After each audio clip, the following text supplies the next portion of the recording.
By the way, Trevor, yeah, because I've seen probably around 7.9 billion will be used on State House and about 4 billion on renovation of state lodges and state houses. And I have no problem with that because, of course, there must be a reason.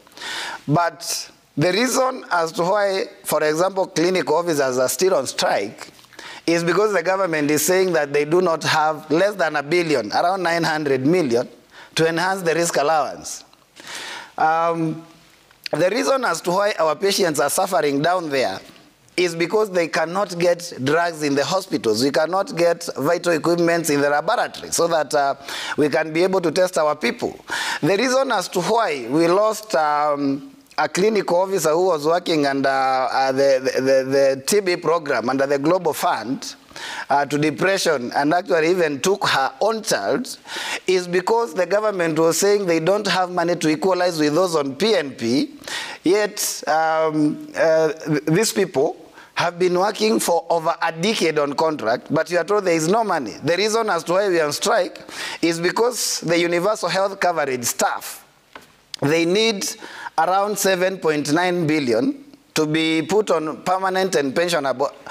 8,500 Kenyans and youth and hustlers that we said that we want to support our hustlers. We are told that that money is not there, and that is one of the reasons we cannot be able to get a deal. And it's also a reason that we continue discriminating a part of health workers who are also hustlers, as we coined it, and of course, who supported this government to come in.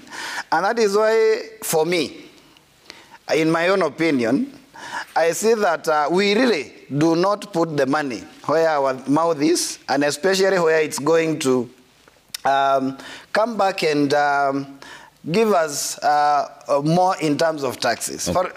And another thing, yeah. When you're talking about the is it called the vehicle circulation tax or something? Yes. You know, if you look at the countries where you have this kind of taxes, the cost of purchase of the car is actually very cheap. Okay. Because they either manufacture and you'll get a zero mileage car at a very low cost. And now this encourages more people to be able to buy these vehicles, and then you are going to get more taxes as you levy. Okay. But now what we are doing, because we are discouraging Kenyans from actually buying vehicles, so in future, the taxes we get from fuel is going to go down. Okay. Yes.